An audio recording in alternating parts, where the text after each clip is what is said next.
Tonight on Primetime, a fresh Russian barrage has again exposed the limits of Ukraine's air defenses, days after Volodymyr Zelenskyy pressed Donald Trump for more Patriot missiles and faster American military support. Ukraine needs protection now, not promises later.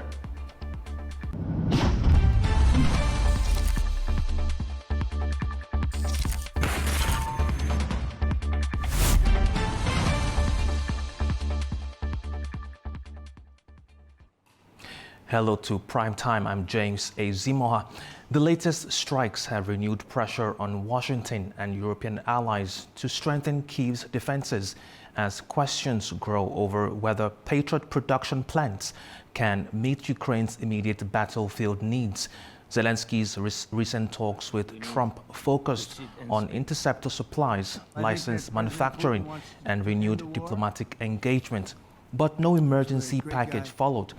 With Russian missiles and drones continuing to target Ukrainian cities, attention is turning to whether the United States and Europe can deliver enough systems quickly and what delays could mean for the war.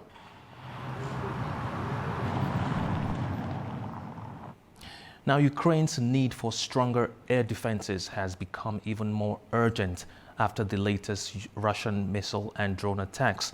But while Kyiv is pressing Washington for more Patriot systems, questions remain over supply, cost, and whether support can arrive quickly enough. Joining us from London is Tobias Ellwood, former UK Foreign and Defence Minister and former chair of the House of Commons Defence Committee. Good to have you, sir. Good evening to you. Now, just let me find my questions. Ukraine says it needs Patriot missiles now, but production takes years. Is the West offering Kyiv a long-term solution to an immediate crisis? Well, your question actually is very pertinent because when you talk of the West, you normally mean Europe and America. But it's very, very clear that America doesn't want to give anything away anymore. That was part of the deal that Donald Trump has made with President Putin. So it's left to the rest of the Europeans to buy the weapon systems from America, including those all-important Patriots, which provide the necessary air defense. It was interesting that Zelenskyy went to America. You remember the first time he met a couple of years ago, the meeting went very badly indeed. But what you're seeing now is Zelenskyy stock has improved. He's had a pop at Iranian boats in the Caspian Sea. I think that went down very well indeed. He's also doing better on the battlefield as well. But when you talk about supporting Ukraine, you're really saying, are the Europeans able to do more by buying more from America? And of course, that's become tougher because the amount of resources, assets, military assets that America has used against Iran, they've depleted so many stocks, including all those all-important Patriot missiles, which are used right across the Gulf as well. All right, now, after the latest Russian barrage, how exposed is Ukraine without additional Patriot systems? And are its allies moving anywhere near fast enough? We're not, is the simple answer. We don't have the clever technology that gives you that necessary air defense that protects the nation itself. There's the battlefield itself. It's a 1,000-long battle line, if you like. But what Russia is doing is trying to break the will of the Ukrainian people by attacking the cities directly. To protect them, you need the air defense systems. And they simply don't have enough. As I say, they've been depleted over Iran or in the Gulf itself. So the big question is, can Europe up-arm? Can they provide the necessary stocks? Can they replenish Ukraine in time before Russia goes on the offensive? Mm-hmm. Now, after Trump wants Europe to shoulder more of the cost, is that fair burden sharing, or is Washington quietly stepping back from Ukraine?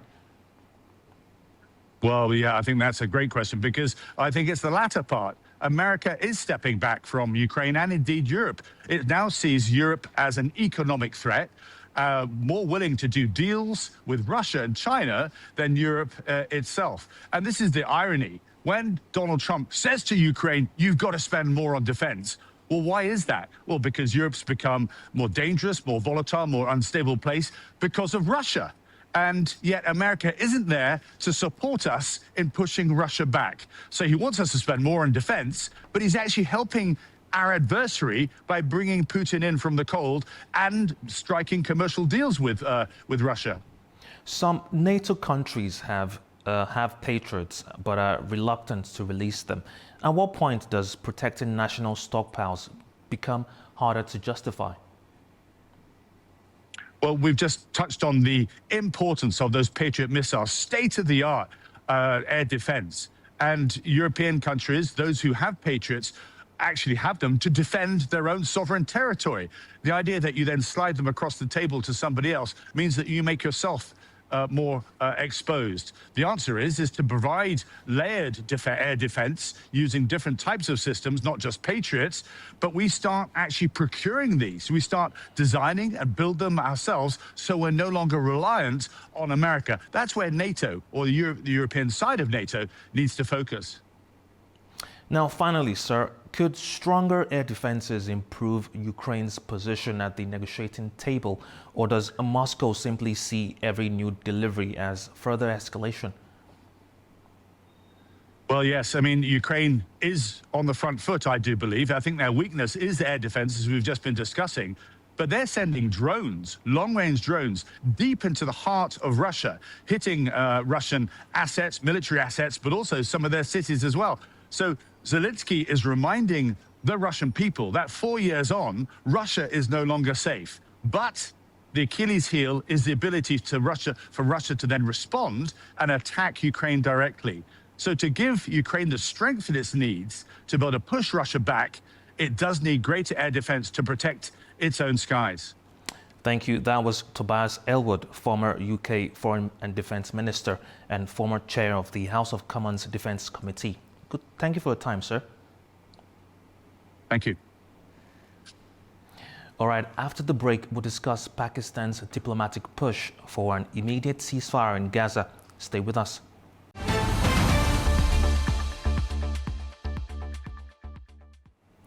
Welcome back. You're watching Primetime. Now, Israel's Prime Minister has met with U.S. Defense Secretary Pete Hegseth in Washington.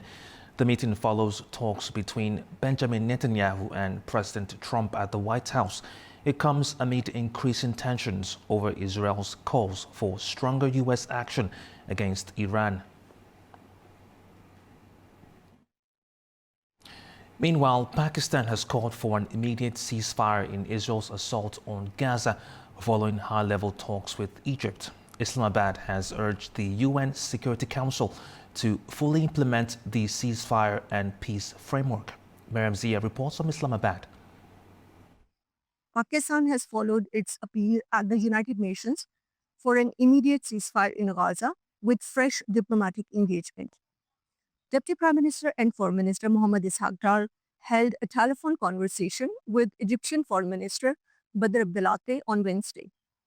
According to Pakistan's Foreign Office, the two called for an immediate end to strikes in the Strip, unrestricted humanitarian assistance, and full respect for international law. They also condemned continued Israeli military operations, escalating sectoral violence, and repeated violations at the Al-Aqsa Mosque compound. The ministers also discussed Jordan's proposal to convene Arab and Islamic countries to coordinate diplomatic efforts in support of the Palestinian people.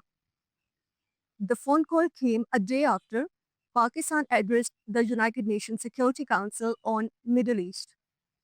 Pakistan's permanent representative, Ambassador Asim Iftikhar Ahmed, urged full implementation of the Gaza ceasefire and the UN-backed peace framework.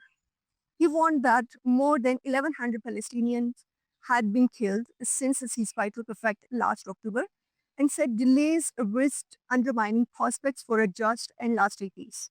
Mariam Zia, A News, Islamabad. Joining us from Ankara is Melih Demirtaş, political analyst and former diplomat. Good to have you, sir. Good evening. Thank you. Thank you, Mr. Azmar. Now, Pakistan and Egypt are calling for an immediate end to the strikes, but similar appeals have repeatedly failed. What makes this diplomatic push any different? There must be some difference, Mr. Azimova, because the situation is still so burning and bleeding. I mean, the atmosphere, as also your valuable correspondent said, is also very harsh, and also the reality on the field. I mean, still against humanity, still against civilians. Mr. Trump, I think, promised something with this Gaza peace plan, quote unquote, also to maybe stop some loss of the civilians, also loss of the civilian infrastructures. But after that date, I think more than 1,000 people, civilians, already lost lives. But not only nowadays in Gaza, but also the occupied West Bank. I think every day we have seen some shocking maybe scenes and some shocking, unfortunate news coming from there. So Pakistan, I think, also knows this. And also after this Iranian crisis, we see a much more active Pakistan. It's a brother country. We know that as Turkish maybe diplomats, as experts in the field, that Pakistan is a very valuable actor also, with its maybe years of tensions with India. We also know that. But now with the support of Egypt, another important regional player, maybe they also built an important alliance, also maybe to have a new push, a new maybe also a diplomatic channel to Mr. Trump, to United States, because these important actors, I mean, both Egypt and Pakistan, they have an important meaning for United States foreign policy. We know that. Nowadays, Mr. Netanyahu, I mean, the Israeli prime minister is in Washington, in United States, especially nowadays. They, I mean, the Pakistani officials sent this important signal, and we hope at least that United States will respond in a positive manner, at least for the sake of this humanity life. Mm-hmm. Now, Jordan wants Arab and Islamic countries to coordinate their efforts. Is there genuinely enough unity among them to influence Israel, Hamas, and Washington, or are their interests simply too divided? Unfortunately, they have some different voices. We know that. An important, again, regional player, Jordan's, I think, years of maybe endeavor, motivation. Yes, they achieved something, but actually in the real diplomatic channels or level, we have seen also some important gaps also start to rise because of this maybe different channels of diplomacy. Yes, Egypt and now Pakistan, they really built this important alliance. But as Turkey, we're also following that some different actors, if they do something lonely or some in different channels, as you said, can give also a valuable, maybe quote-unquote, realm to Israeli unilateral action. We know that Israel cannot be stopped. Actually, United Nations, also the Secretary General, always sent this signal from day one, I think, of this humanitarian crisis. But still, I think, with the support of, first of all, of United States, we know that Mr. Netanyahu, his far-rightist cabinet, always find a different atmosphere, a valuable atmosphere again for themselves to have, I mean, this humanitarian crisis in profit of themselves. I mean, now in, I think, West Bank, after this Gaza genocide, we can say, and United Nations reports, now in the West Bank, we see this same, I think, catastrophic situation. Also, we must not forget, of course, Lebanon, southern of Syria. And yes, Jordan must, I think, act in this diplomatic level, but also it must coordinate itself with the other actors, like, I mean, Pakistan, Egypt, and such a conference can be valuable if it can maybe bring a unity, all this in among these voices. Now, still speaking about Pakistan, they say more than 1,000 Palestinians have been killed since the ceasefire began. At what point does a ceasefire cease to have any real meaning if attacks and deaths continue? Unfortunately, Mr. Azimov, it is, I think, starting with Russia-Ukrainian war, I mean, this like 4 or 5 years, we have seen in Eurasian region, I mean, I do not want to separate these regions like Middle East, Eurasia, Caucasia. We as Turkey know that, I mean, all our neighbors, all our surrounding, I mean, this circle of these tensions really makes us equally, I mean, sad. And equally, we just think that these conflicts really bring another maybe pessimistic atmosphere situation to diplomacy. Diplomacy must go on. Diplomacy has a meaning for humanity, first of all, not for diplomats, not for policymakers, I mean, who always think about some national interest. But first of all, diplomacy must be done for the humanity lives, civilian structures, and for the durable peace. And yes, you're right. Actually, Mr. Trump's plan of this Gaza peace plan has important gaps. Still, we also see some Hamas members. I mean, Hamas, we know that they're also declaring that they are so ready, I mean, to maybe have this support to this technocratic government in the second phase of this truce plan. But still, Israel did the same. I mean, we know that they have an important structure of this intelligence. They have structure, even some famous movies we have about their capabilities, but they do not choose this, and they only choose to bomb some civilian areas, I mean, camps, refugee camps, hospitals, and every day we do not see something different like 2 years ago. So we must really act responsibly, Mr. Azimova, and I think as Turkey and Azerbaijan, we have also a responsibility to build this diplomatic and peaceful atmosphere. Now, still on that, Israel argues that military action remains necessary because Hamas has not disarmed and still poses a threat. How should the international community balance that security concern against the scale of civilian suffering? This is the number one maybe question also all the security concerns, Mr. Azimova, because Hamas already sent some signals, I think some positive signals after this truce plan. They also said that they are ready to leave their weapons, their capabilities. We know that Hamas has a capability to make some attacks, also to respond to the Israeli actions. But now, I think with this truce plan, also with support of Turkey, United Nations, some other actors, we can say that Hamas can be, I think, taken to a peaceful level for diplomatic talks. But I think Israel thinks another way. Israel thinks only that some military solution, some high level of this military attacks can give some strong signals. They are saying, I mean, the far rightist members especially. But I think they only create new crises as we see now in Iran and also Syria, Lebanon. I think we must think that Israel's actions, especially in this military level, cannot be the response. And Hamas, I think they already, as I said, sent this signal for diplomatic talking, and we are still hopeful that we can solve this in a humanitarian and diplomatic atmosphere. Mr. Demirtas, we hear repeated calls for aid, reconstruction, and a two-state solution. But who is actually prepared to enforce a settlement, fund Gaza's recovery, and take responsibility for its future governance? First of all, Mr. Azimova, some important institutions are, of course, not present in this last talks of Mr. Trump with the, I mean, maybe this, also remember this famous peace process, Gaza truce, I mean, plan of Mr. Trump, who really make like a show, I mean, just months ago in the United States. But I think I also, when I saw this scenes from United States, I also seen that some important institutions, which is United Nations, is also absent there. So we must talk, first of all, that United Nations, such an important body, who also represent all the humanity or diplomacy channels, must be present in, first of all, Palestinian territory. Yes, there is a diversity. There is an important, maybe different opinions also between Hamas, Fatah, and we can say that these important divergences can be also maybe compensated by the presence of United Nations. But unless maybe Mr. Trump, also Mr. Netanyahu said that we are the sole responsible persons, I mean, to make this truce plan into reality, I mean, to bring them into reality, then how can we talk about a very neutral plan or neutral diplomacy? It cannot go like this. And first thing, I think, to your question will be this. I'm United Nations, and without their, important agencies like this Palestinian agency also, who can really represent the civilian, also the other aids efforts, and without them, I think everything can be so unilateral, like United States, also Israel did in these last months, and like the civilian loss of life still continue. Thank you. That was Melih Demirtas, political analyst and former diplomat, joining us from Ankara. Good to have you, sir. Thank you, Mr. Osman. All right, after the break, we'll check in with our correspondents around the globe. Stay with us.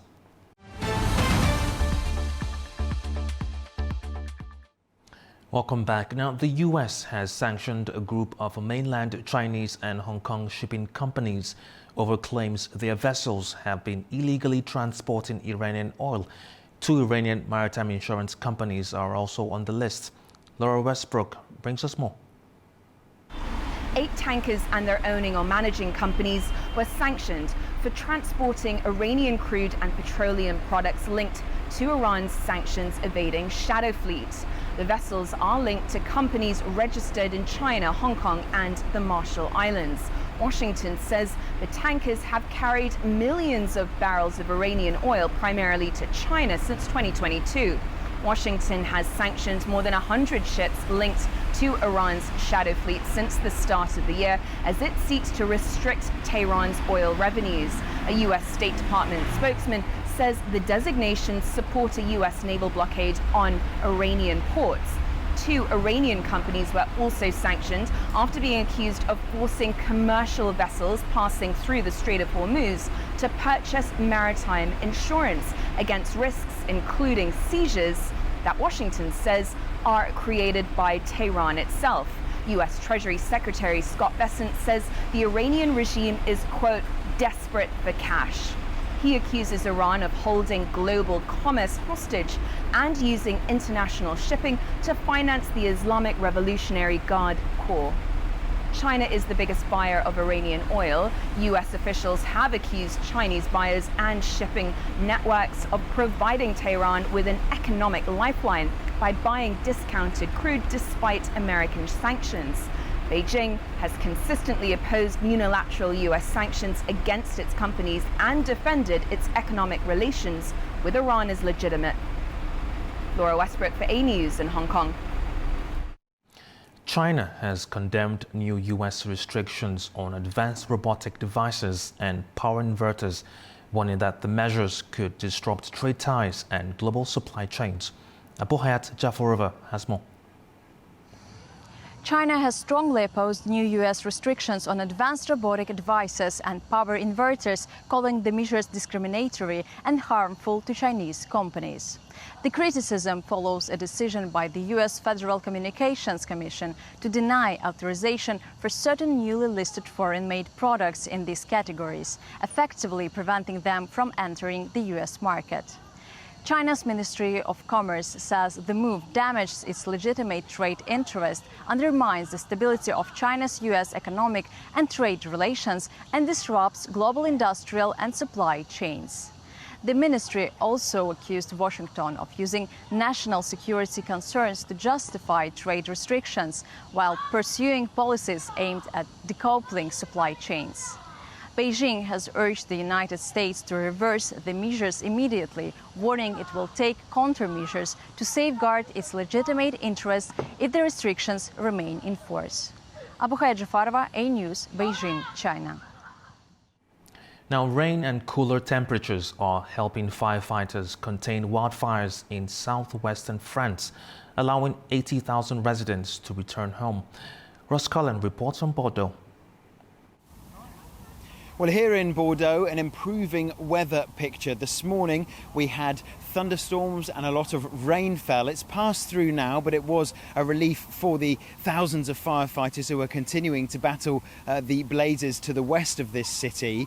They've been around 42,000 hectares for the last couple of days, so the fire is not expanding, it's not progressing, but it is still burning. It's being managed and controlled, but not yet fully extinguished. And in fact, there are other fires burning right now in other areas of France.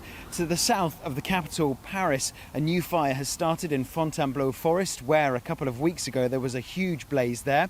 Also fires underway in Dijon in the east. And so we are seeing an expanding picture in terms of the area of France that is being hit by wildfires. But good news for those people who were moved to safety in this region.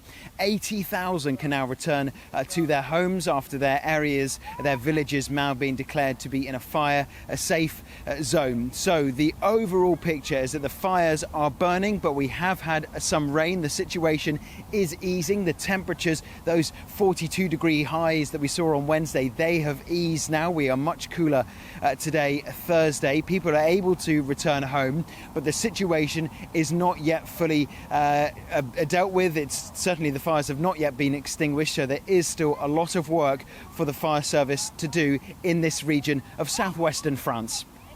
Ross Cullen, A News, Bordeaux. Now, Turkey is preparing legislation to support the PKK's disarmament and dissolution as Ankara seeks to revive a stalled process aimed at ending the group's decades-long insurgency. Adam Rohr reports from Istanbul. Speaking after a Wednesday cabinet meeting, President Recep Tayyip Erdogan said the government would submit legislation to parliament in coming days related to the sought-for dissolution of the Kurdistan Workers' Party, or PKK. Erdogan did not provide details of the proposed legislation, but said it would support an ongoing disarmament process aimed at ending the group's decades-long armed campaign against the Turkish state. When the obstacle of terrorism is removed, Turkey's economy will begin to write a new story in every field. We believe this with all our hearts. In the coming days, we will submit to the opinion of our veteran parliament the legal regulation that we have been working on for some time.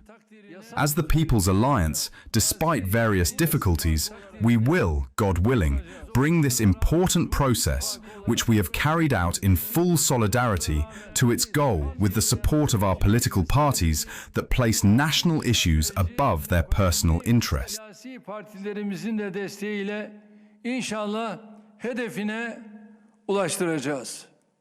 The announcement comes more than a year after the PKK declared its intention to disarm and disband, following a public appeal by its jailed leader, Abdullah Öcalan. Viewed as a terrorist group by Turkey, the United States, and the European Union, the PKK has waged a bloody insurgency against the Turkish state since 1984. The conflict has claimed tens of thousands of lives, both military and civilian, and remains one of Turkey's most significant security challenges. After Öcalan issued his appeal in February of last year, the PKK took some tentative steps towards laying down their arms. Since then, however, the broader disarmament process has stalled, with key questions over implementation and verification still unresolved. Ankara insists that the PKK's complete and unconditional dissolution is essential for achieving peace and security, while Turkish officials have worked on a legal framework to manage the next phase of the process. Erdogan's latest comments suggest that the government is now preparing to formalize that framework through parliament, potentially paving the way for further progress towards ending the decades-long conflict. Additional details on the proposed legislation are expected once the bill is submitted to lawmakers.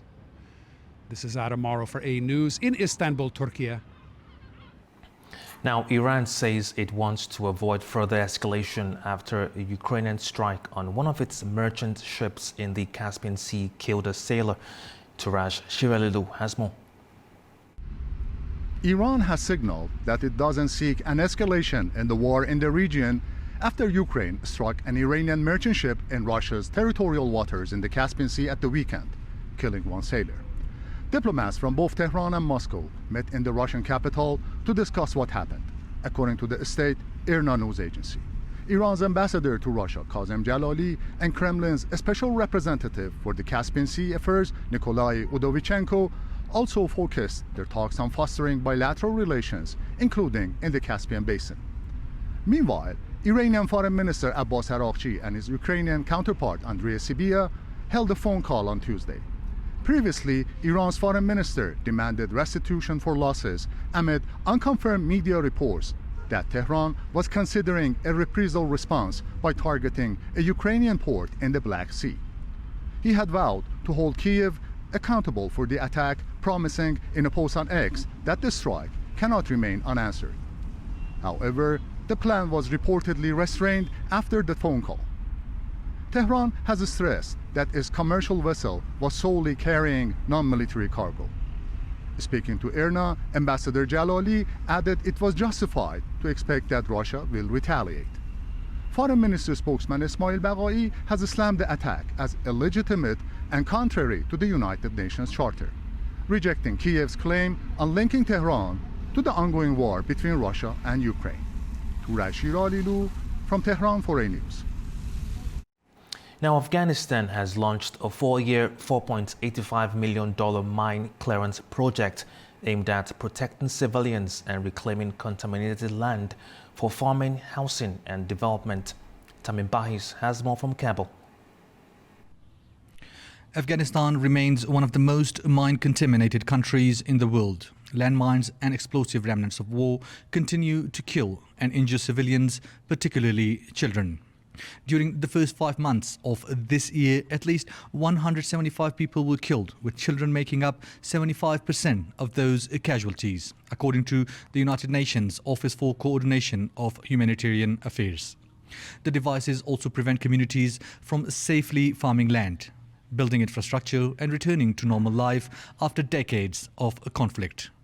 To address this challenge, the Afghanistan National Disaster Management Authority, or ANDMA, has signed a memorandum of understanding with the Halo Trust for a mine action project worth $4.85 million. The 4-year scheme funded by the government of Norway will be implemented across multiple provinces. The agreement was signed by ANDMA Director General Nuruddin Turabi and Halo Trust Director Thomas Clacton. During the meeting, Turabi called for faster clearance efforts and greater mine risk awareness.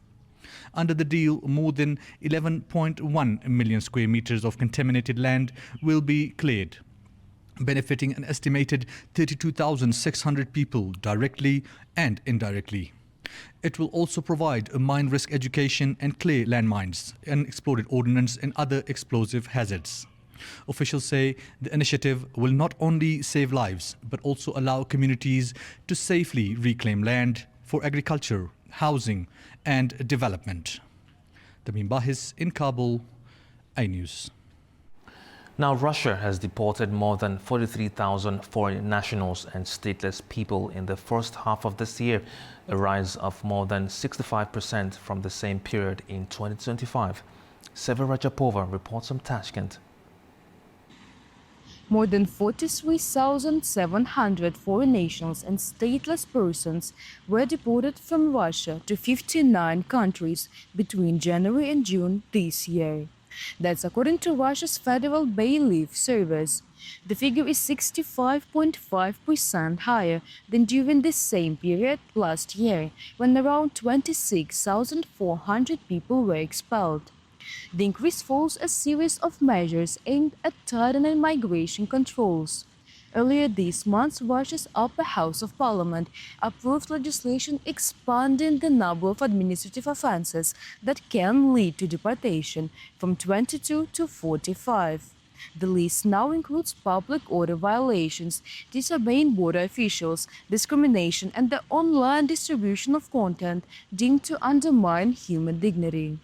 The move followed the March 2024 Crocus City Hall terrorist attack, which was claimed by ISIS-K, the Afghanistan-based branch of the Islamic State.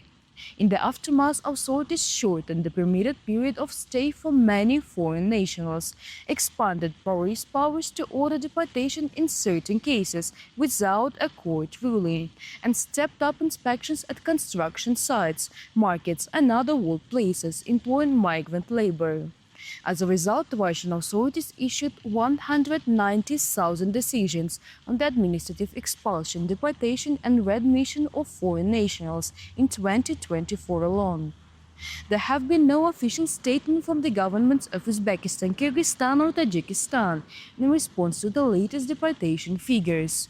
However, all three have previously reacted to Russia's broader migration crackdown.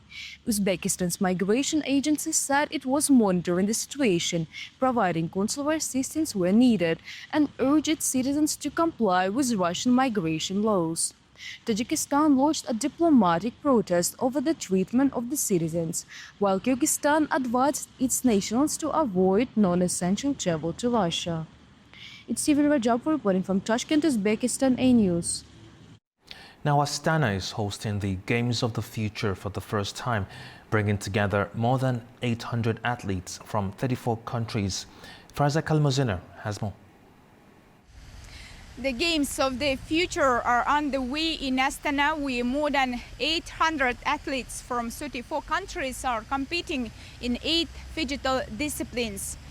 The tournament combines digital technology with traditional sport. Kazakhstan is hosting the event for the first time, becoming the third country to stage the Games after Russia in 2024 in Abu Dhabi last year. The opening ceremony was attended by Kazakhstan's President Kassym-Jomart Tokayev and the leaders of the Central Asian states. In his address, Tokayev described the Games as a unique event combining sport and intellect. He also said hosting a tournament of this scale would contribute to Kazakhstan's infrastructure and strengthen the country's international profile.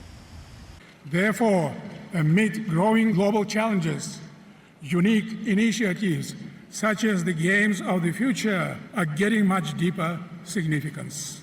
I'm confident that the Games of the future will become another golden bridge of unity, friendship, and solidarity between our nations.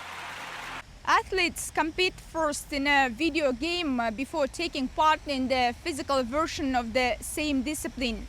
The winner is decided by the combined result, so success in the digital stage alone is not enough to secure an overall victory. According to the head of the World Digital Community, the movement now includes 115 countries.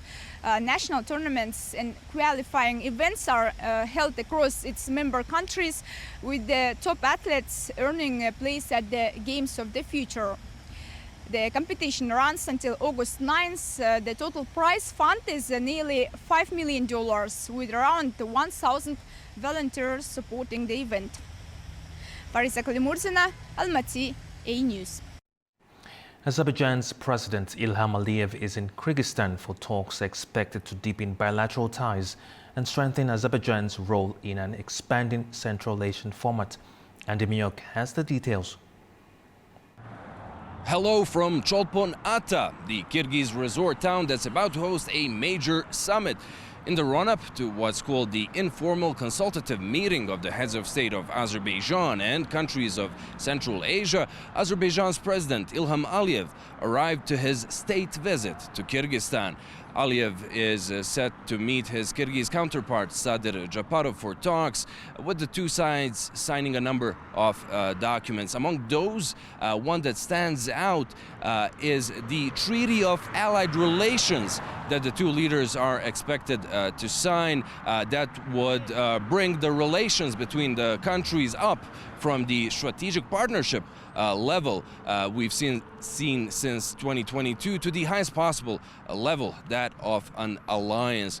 When it comes to some numbers in the cooperation between the countries, the trade turnover between Azerbaijan and Kyrgyzstan stood at some $77 million in 2025. Now, for the summit itself, this particular format had been established in Tashkent in November last year, when the C5 traditional grouping of country officially admitted Azerbaijan into their framework. Many hailed it then as the expansion of the C5 into a C6. Azerbaijan and the Central Asian countries obviously share cultural, historic and linguistic heritage, but they also cooperate practically in economy. For example, there's the transport sector, or the Middle Corridor, the single most popular way to get goods from China to Europe right now. It goes via Central Asia and then South Caucasus further into Europe. There's also the energy cooperation. There's a major project in the works called the Green Energy Corridor that's meant to bring that clean electricity that has been gotten from renewable sources from Central Asia to Europe via Azerbaijan, among other countries. Now, the other leaders of Central Asian countries are also making their way here to this Kyrgyz resort town, and what's expected to be on the agenda is all this existing cooperation, the projects that are in the works, and also an exchange of views on the current security situation in the region. From Cholpon-Ata, for A News, Andy Miyok and Elbrus Musaev. Now, the Gebele International Music Festival is now in its second day in Azerbaijan. Running until the 3rd of August, the event brings together musicians and dancers from across the globe, including Germany, Austria and Vietnam. Our Dilek Tuna is at the event and brought us this report. Hello from beautiful Gebele. The Gebele International Music Festival is once again bringing together musicians, as you can hear in the background, artists and audiences from Azerbaijan and around the world, transforming this mountain town into one of the country's most important cultural gathering places. Now in its 15th edition, the festival offers far more than a program of concerts. Alongside orchestral performances, visitors are also experiencing ballet, visual arts and a series of creative workshops reflecting the festival's growing focus on celebrating culture in all its forms. The opening program featured a performance by the Student Symphony Orchestra of the Baku Music Academy, showcasing the next generation of Azerbaijani musical talent. And since then, the festival has expanded with the opening of the international art exhibition Crossroad of Cultures, bringing together artists from a range of countries, while ballet performances have added another dimension to the artistic program. Evening concerts continue throughout the festival, featuring internationally recognized performers alongside emerging musicians, with Gebele's natural setting providing a spectacular backdrop for the performances. More than simply a series of concerts, the festival has become a meeting place where music, visual art and cultural exchange come together, offering visitors an opportunity to experience both Azerbaijan's rich artistic traditions and its growing international cultural connections. From Gebele, Dilek Tuna, Natik Mehmetov for A News. All right, after the break, we'll take a look at the top story of the day. Stay with us.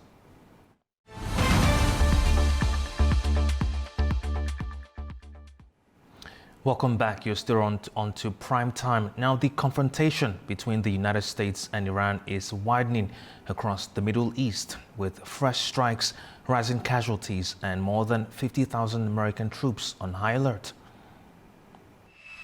More than 50,000 US troops across the Middle East remain on high alert, according to CENTCOM. The US military says it has carried out a major wave of strikes on dozens of Iranian military targets, including Iran's Revolutionary Guard command centers, missile and drone sites, and coastal defense facilities. It says it's in response to what it says were attempted Iranian missile attacks. Iran confirmed it had fired on US bases in Jordan. However, the missiles were intercepted, and President Donald Trump said the US would respond strongly. They know it's coming. They're asking us not to do it, but, they tried shooting it last night. So we had 5 rockets shot going 8,500 miles an hour, and all 5 rockets were knocked down to the ground. But they nevertheless took a shot, so it's our turn. And we'll see if we get there with an agreement at some point, but we're going to hit them very hard. Meanwhile, Iranian state television released footage from Keshem Island, showing rescue teams clearing rubble from a residential building after the strikes. Over at Egypt's Damietta port, a drone struck the US-owned gas storage tanker Energos Winter, causing a fire that spread to another vessel. Maritime security firms and trading sources said the blast was likely caused by a drone strike. No group has claimed responsibility. However, the IRGC had warned that countries supporting the United States would face a harsh response unless they changed their behaviour. It also said the Strait of Hormuz would remain closed as long as US threats and interference continue. In Iraq, Prime Minister Ali al-Zaidi chaired an emergency National Security Council meeting after joint US-Saudi strikes targeted Iran-backed paramilitary groups. His office condemned the attacks and announced a new security plan to protect Iraq's sovereignty and prevent threats to neighbouring countries. Iraq's Popular Mobilization Forces said at least 20 fighters were killed and 32 wounded. Washington and Riyadh said those strikes were retaliation for drone attacks on Saudi oil facilities launched from Iraq. Axios also reported that Trump met Saudi Defense Minister Prince Khalid bin Salman, who urged efforts to reduce tensions. All right, it's been a pleasure bringing you Primetime tonight. Thank you for watching. Have a good evening.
Across Syria, the scars of more than a decade of war remain impossible to ignore.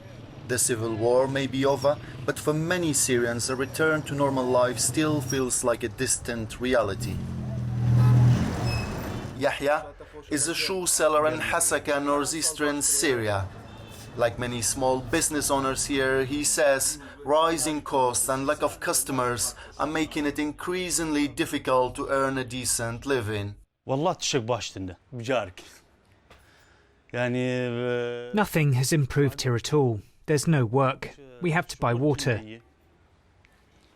And all goods are very expensive. Household expenses do not match our income because there are no sales and the cost of living is high.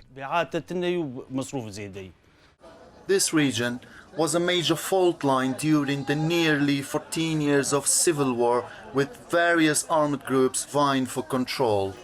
From January 2014 till October 2017, Raqqa was a stronghold for the so-called Islamic State. The fall of the regime of Bashar al-Assad in 2024 marked the beginning of a new chapter for those who live here. We are now entering Raqqa, a city that was the center of Syrian conflict for more than a decade. For years, it was administrated by the Kurdish-led Syrian Democratic Forces, and now it's run by the Syria's interior government, reflecting the political and security changes taking place across the country. The collapse of the Assad regime gave rise to Syria's new leader Ahmed al-Shara, who has pledged to revitalize the economy and put national interest first. The United States and European Union have subsequently eased sanctions as Damascus seeks to rebuild its economy. A news spoke to Raqqa's governor, and he hopes that the signing of a ceasefire and integration deal with SDF earlier this year will usher in a period of stability. Officials hope that the inclusion of Rumaylan and al-Suwaydiya oil fields in the agreement, giving the government greater control of these lucrative reserves, will provide a spark for this strategically important energy-producing region. The entry of General Security Service into Hasaka, a sign of Damascus turning that agreement into direct control over the region and its strategic energy assets. I believe they should make the most of this opportunity because President Ahmed al-Shara is someone who gives everyone a chance to contribute to stability and security. In the end, they are Syrian citizens. They must receive their rights, and they must also fulfill their responsibilities towards the state and towards the new society. But major challenges persist. Many residents in the country's north say rising costs, limited public services and lack of opportunities continue to shape everyday life. Those here are calling on the new government to deliver big changes. The financial situation in the country is miserable. We suffer from many problems, such as the cost of fuel, gas, electricity and water.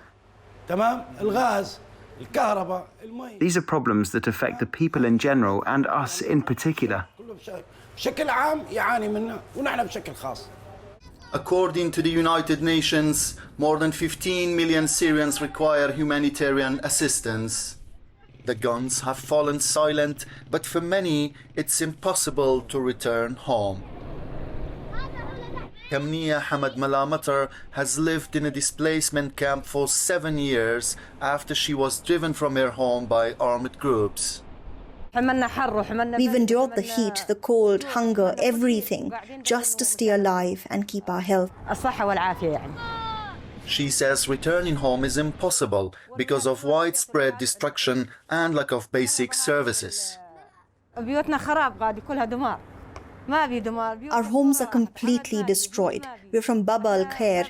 There are no standing houses, no infrastructure, no electricity, no water. Nothing has been restored to make it possible for us to return.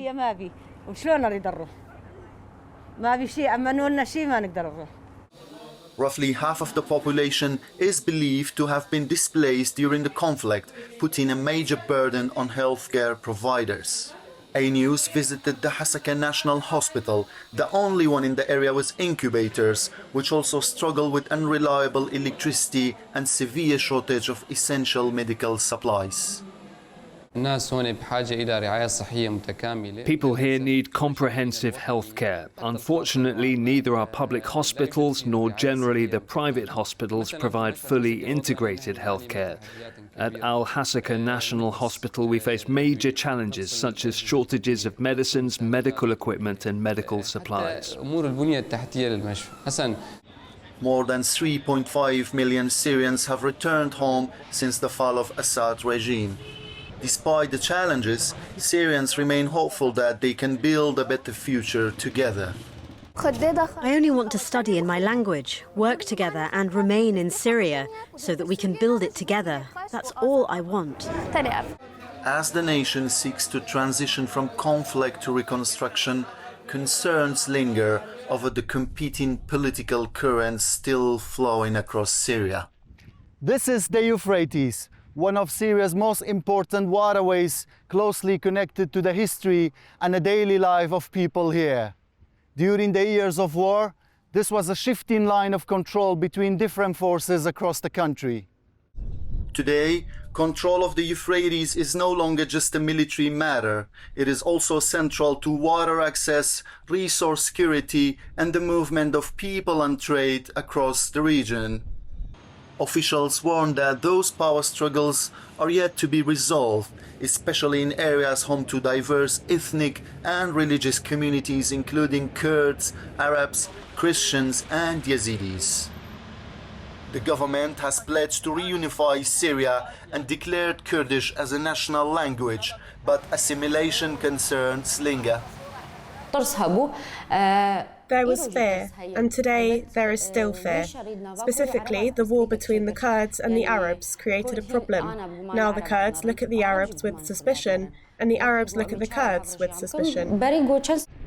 Officials are hopeful that peaceful coexistence is possible. But Raqqa's governor warns that Syria's future is also shaped by wider regional dynamics. Despite Azerbaijani mediation efforts, Syria remains a theater for wider regional power struggle. In northeast Syria, Turkish-backed operations against autonomous structures are weakening the Kurdish-led administration and helping Damascus restore central control. In the meantime, Israel is targeting Syrian military infrastructure, including air bases, a move analysts say is aimed at preventing the rise of a strong Turkish-backed state while maintaining a southern buffer zone against Iranian-backed groups. Such interventions have renewed fears over the country's long-term security architecture and vulnerability to external interference. Syrians have already lived through years of war, so people are unfortunately accustomed to external interventions.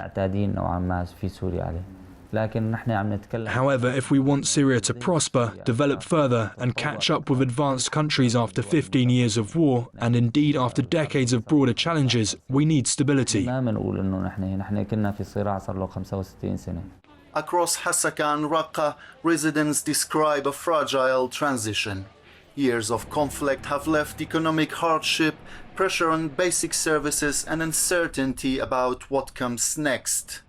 After more than half a century of rule under the Assad regime, Syrians have an opportunity for a fresh start, they say, but a pathway to stability is not guaranteed. Binar Fayek for A News in Raqqa, northern Syria.